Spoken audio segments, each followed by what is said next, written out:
Laryngeal cancer, also known as throat cancer, impacts Black communities more than any other community, and microRNAs may be the reason why. These small regulators are important in tumor growth and response to therapy. Understanding how these regulators impact the whole process of cancer development may be key to closing the health equity gap. To learn more information about this, we have Shael Lattimore. We look forward to this excellent talk. If there are any questions, please reserve them for the end. Hi, everyone. My name is Shael Lattimore. I'm a fourth-year PhD candidate in the Biomedical Sciences program at the University of Florida. And I'm in the cancer biology concentration, and my PI is Dr. Christiana Friedenberg, where we're in the Department of Pathology. And overall, our research encompasses studying racial disparities in laryngeal cancer and doing so from a biological lens, and specifically doing so in terms of microRNAs, which I will try to explain later on.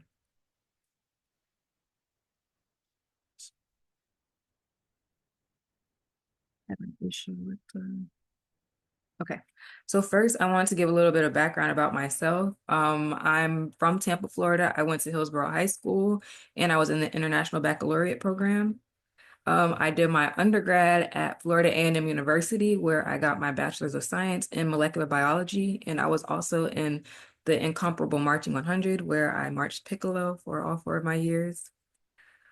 After FAMU, I did a post-baccalaureate training program, which called CARE 2, which was designed to get underrepresented minority researchers or students who had not really had a chance to become involved with research, the opportunity to do so. And that's how I was placed at the University of Florida in that program. And after that program is when I, 1-year program is when I applied for my program at the University of Florida, which is where I am now in the same lab with my PI, where we do disparities research. So I wanted to start my presentation by addressing what exactly are health disparities. And according to the United States Office of Health Equity, a health disparity exists when preventable factors and differences disproportionately affect the health of certain people and certain groups. And we can see from the diagram here that disparities are maintained when we treat everyone the exact same way, when for some reason or another, one group or entity may need a little bit of extra help to reach the same level of health equity as everyone else. And in my lab, we specifically focus on disparities in cancer, and we do so in the context of race by addressing it, whether there are any biological barriers to health outcomes that might affect Black individuals. So this is a graph that I always like to show. So I study laryngeal squamous cell carcinoma and disparities associated with it.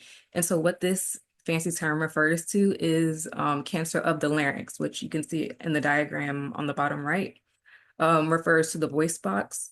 It's one of the 3 major subsets of head and neck cancer, which include the oral cavity, the pharynx, and the larynx. And we specifically focus on the larynx.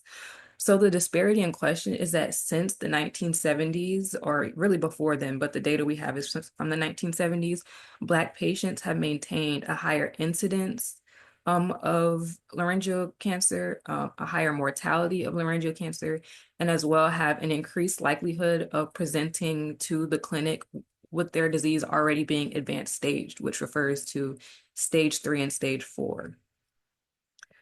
And this is a diagram which demonstrates this. So Black patients are shown as blue triangles, white patients are red squares, Hispanic patients are the orange circles, Asian purple diamonds, I guess, and green is Asian Pacific Islander.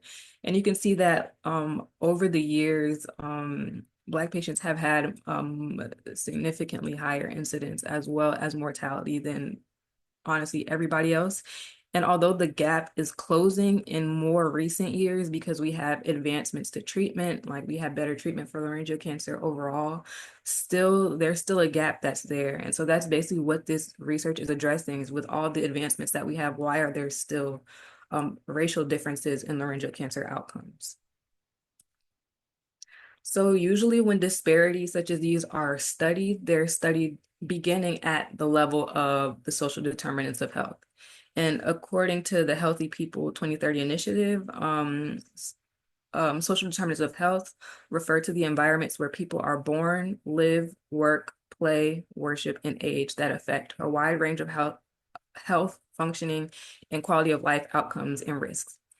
So diagram here shows some of the different categories of the social determinants of health, such as whether people have access to quality health care, what their neighborhood and built environment looks like, their social and community context, as well as economic stability and education access, as well as access to quality healthcare.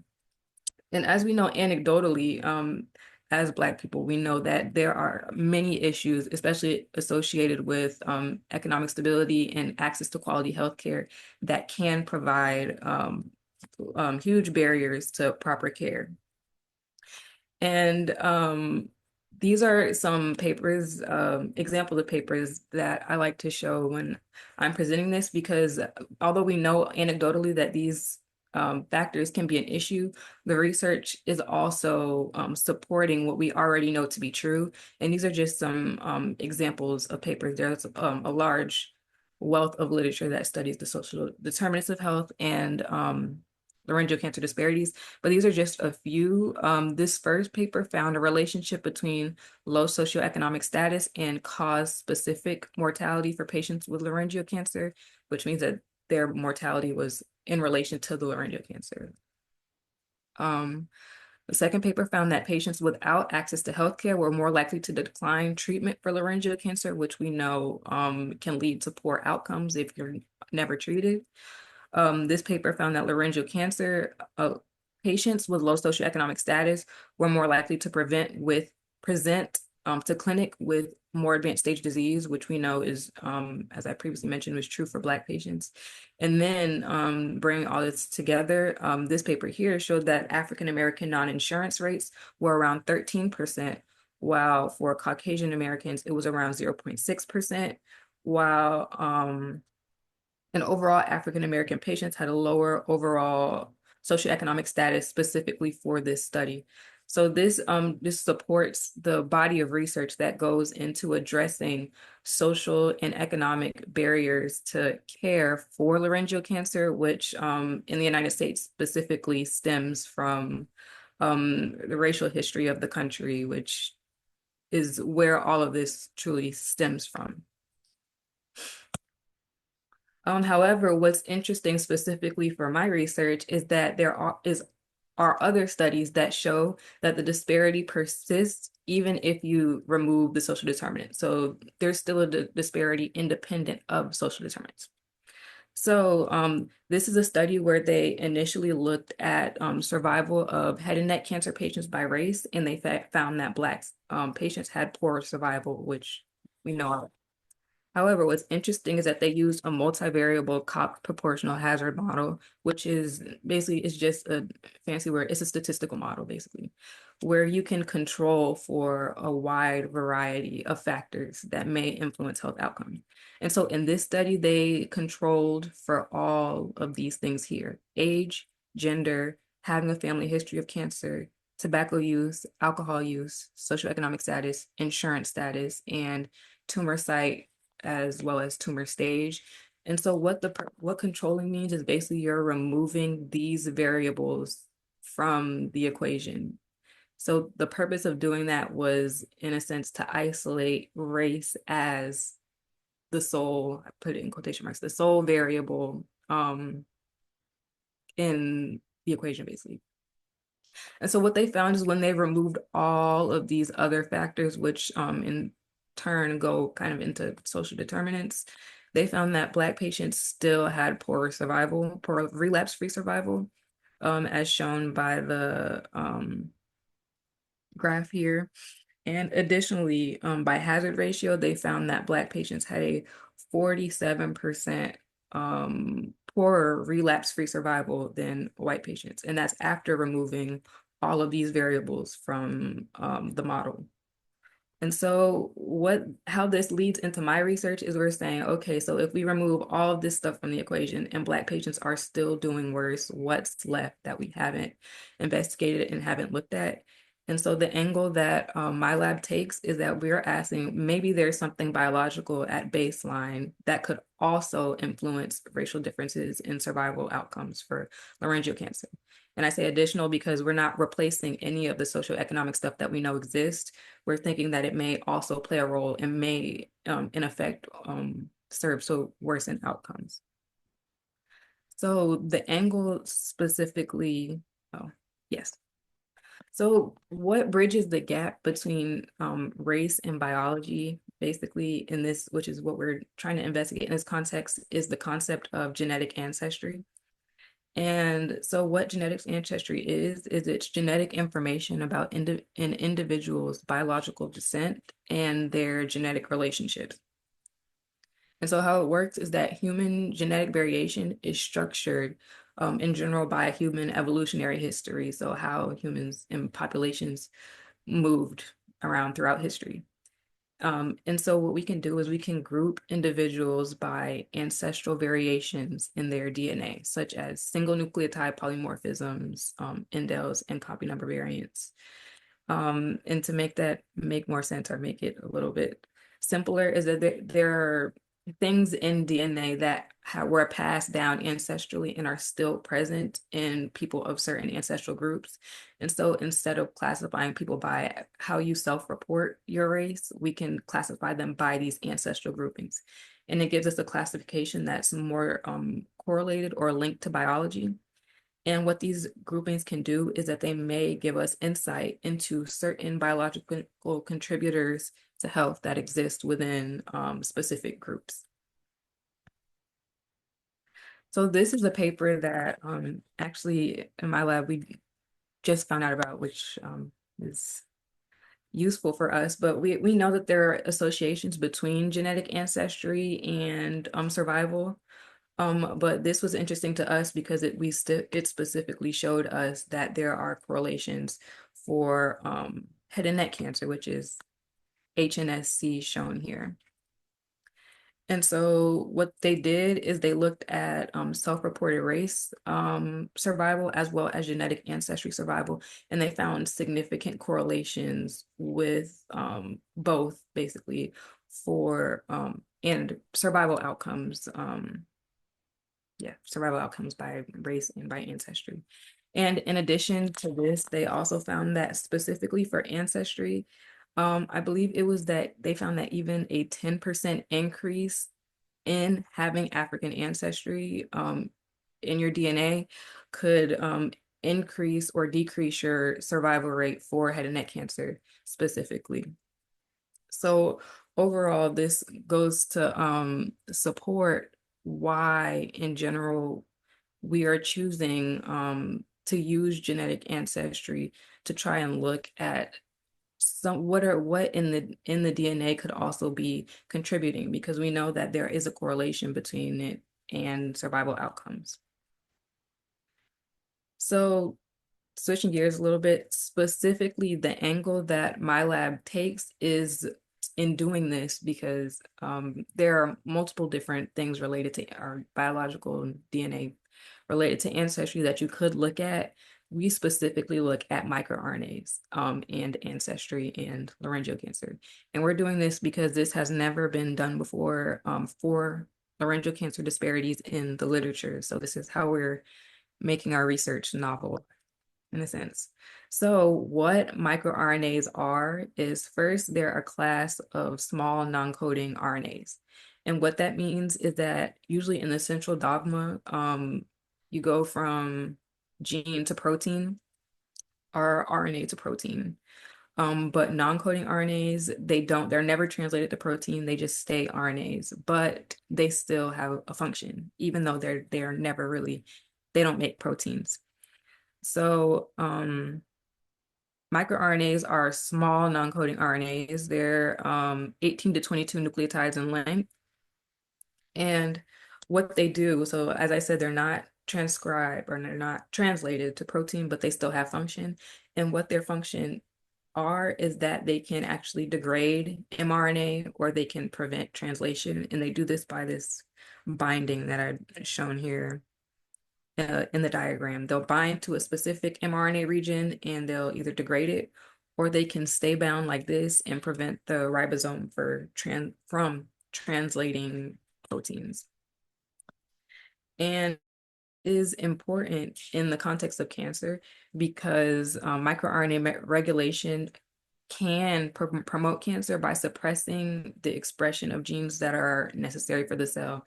So we know that in cancer, there's a lot of things that are just out of whack in the cells and dysregulated. And some of this dysregulation can be because microRNAs are degrading genes to an extent that they don't need to be, or they're inhibiting the translation of proteins that are actually necessary to the cell.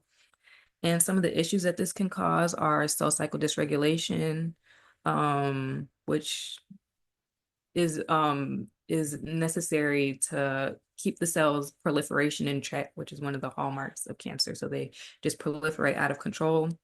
Inflammation, which is also a hallmark of cancer, and even evasion of apoptosis, which is another hallmark of cancer, which means that when the cells are supposed to die, they don't. So they just keep proliferating, keep dividing, and be a bad cancer, which is what we don't like to see.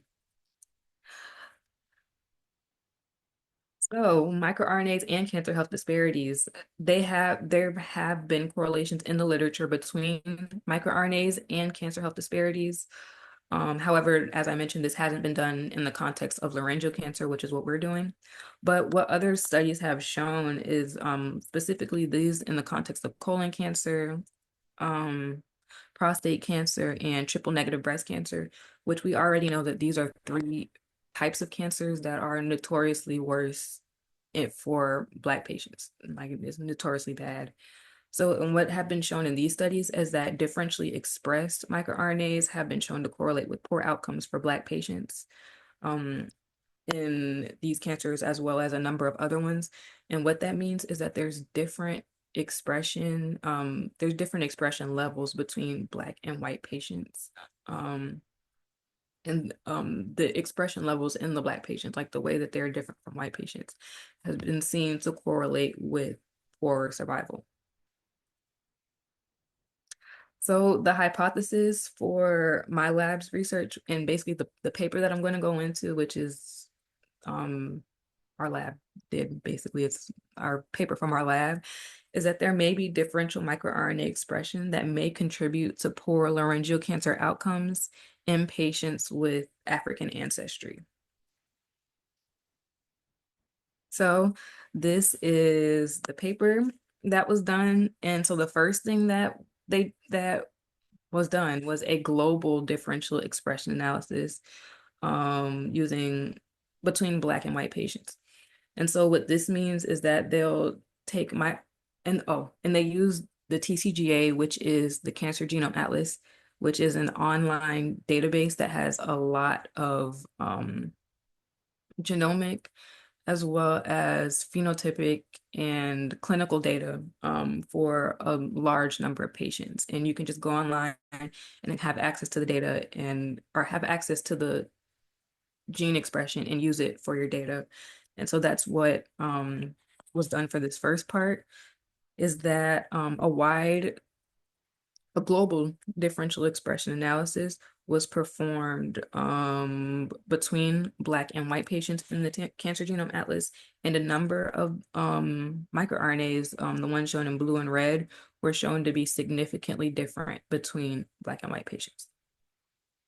And specifically, this paper focused on one called miR9-5P, which was significantly lower expressed in Black patients.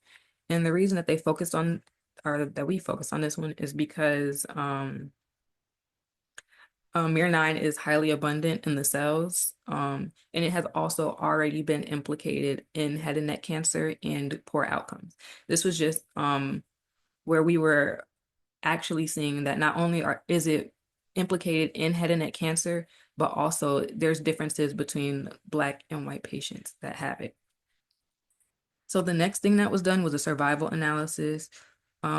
where lower expression of miR9 was seen to be significantly associated with poor survival in the Cancer Genome Atlas, which interestingly is what we saw in the first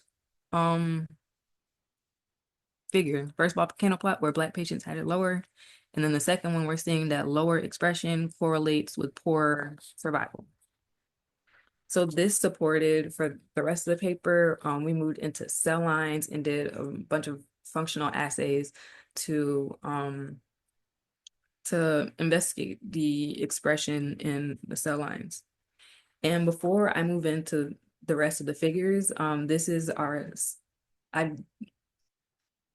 need to mention that there are ancestry data for our cell lines, because at the time that this paper was put out, we did not have the confirmed ancestry. We just had the self-reported race for the people that the cells came from. So we knew this was a Black patient, this was a white patient, obviously we knew that. But now we have done an ancestry analysis to where we have confirmed that our Black, I put in quotes, cell lines are from patients that have greater than 70% African ancestry, which is UM11A and UM12. And our white cell lines are from patients that have up to 96% of European ancestry. So in the actual paper, we refer to the cell lines that we used by their racial designations. But when I present it now, because we have this ancestral data, I'm going to be mentioning their ancestry. I hope that makes sense.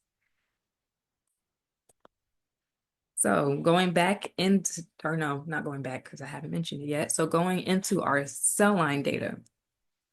So I mentioned at the bottom, these are the two cell lines that we use for this study, UM12, which we saw had greater than 70% African ancestry, and UM10A, which had 96% European ancestry.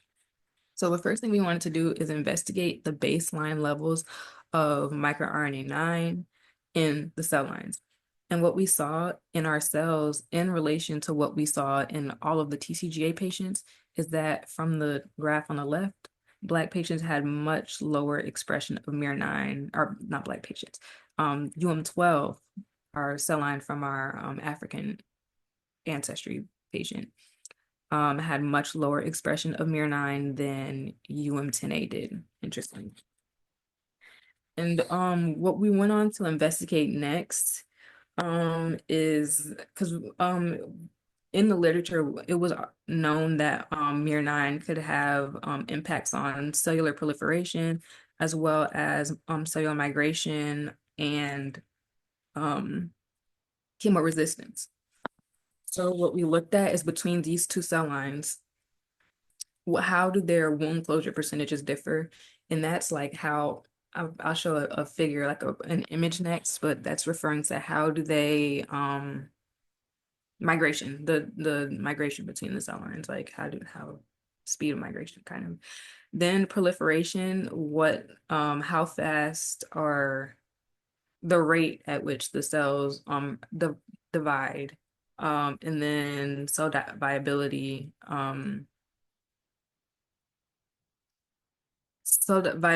after being treated with cisplatin, which is the only drug that's available to treat laryngeal cancer.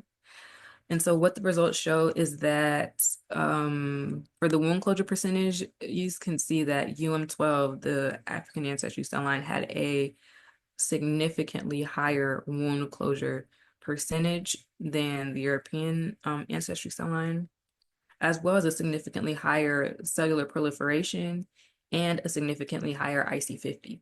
And what the IC50 refers to is that you need a higher concentration of the drug to be successful at killing the cells, which is not good for cancer because we want to need to use as little drug as possible, because the more drug you have to use to treat somebody, they can get getting sick. And that's why you have a lot of the side effects associated with chemotherapy in general.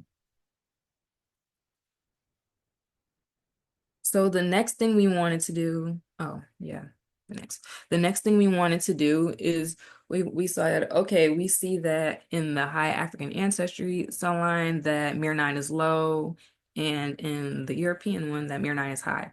So we wanted to see if we used a miR9 mimic and a miR9 inhibitor, or a miR9 mimic in the high African ancestry cell line, which would increase the expression of miR9 in these cells, what would happen to all of the different phenotypes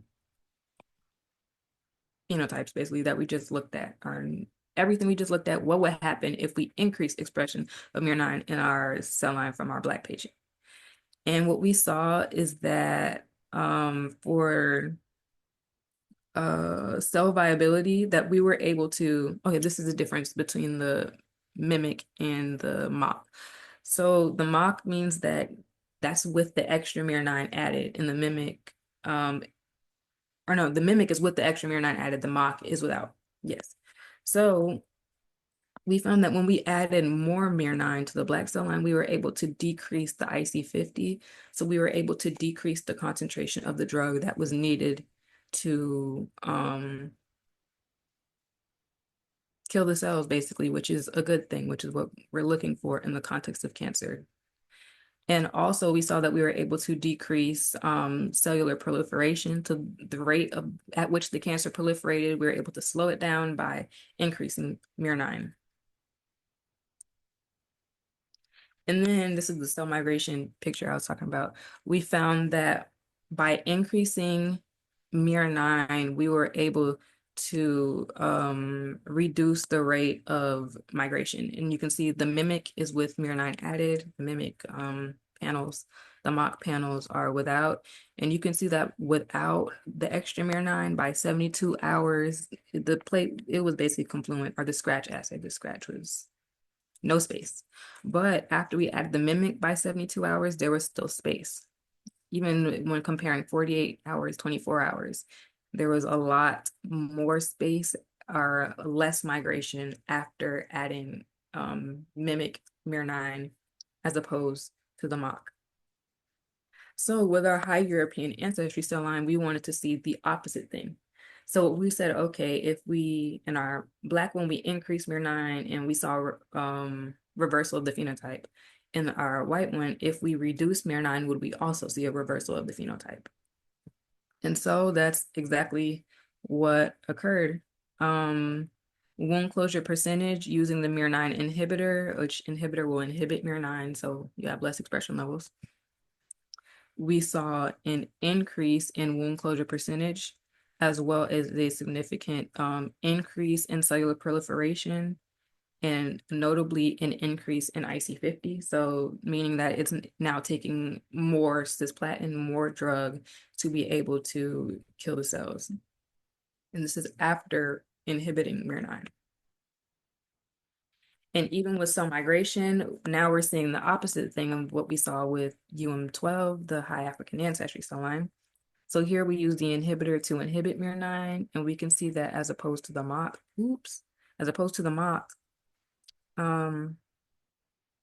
by 72 hours, there's a lot there's more migration as opposed to without inhibiting this microRNA.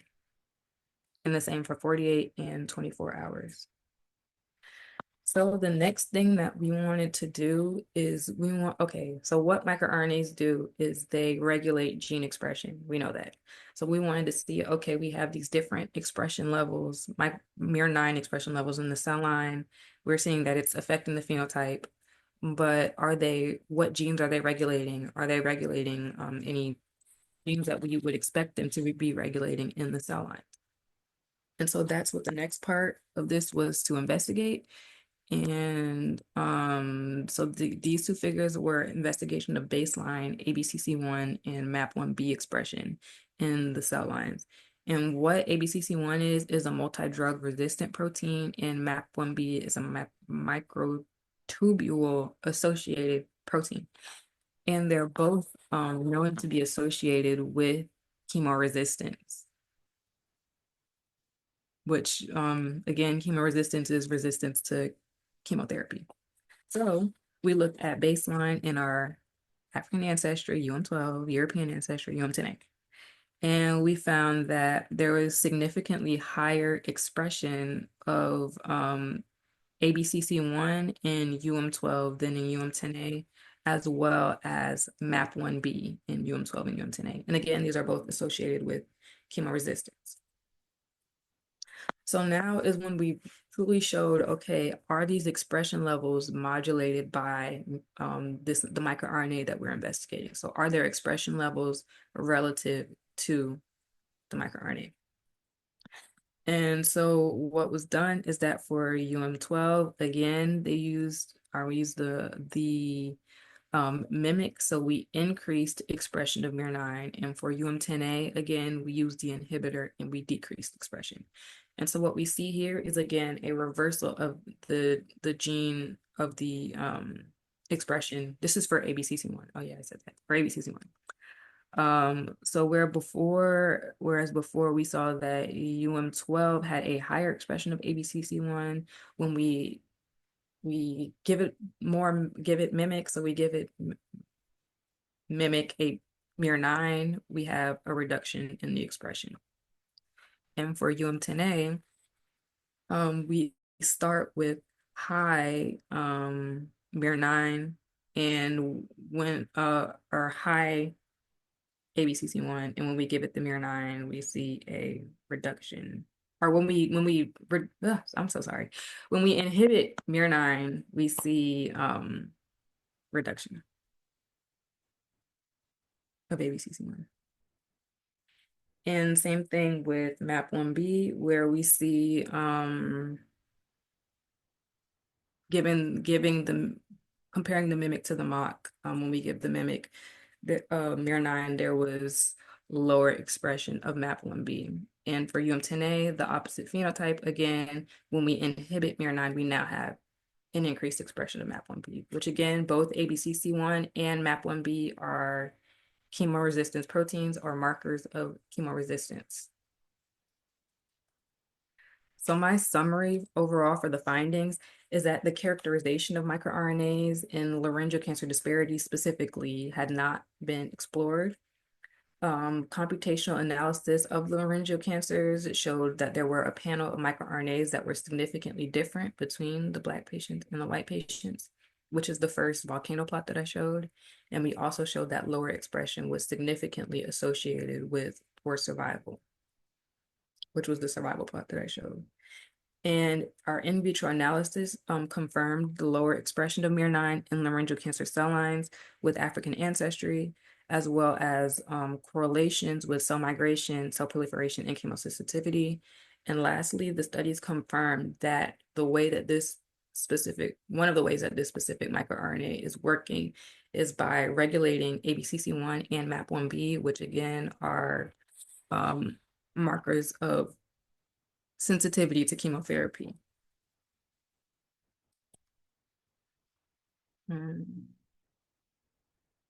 Yeah.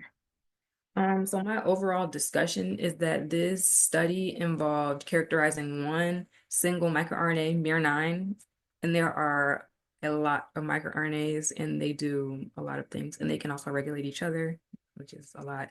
So more research needs to be done to characterize microRNA networks in ancestry-specific cell lines, which is what my whole dissertation project is about.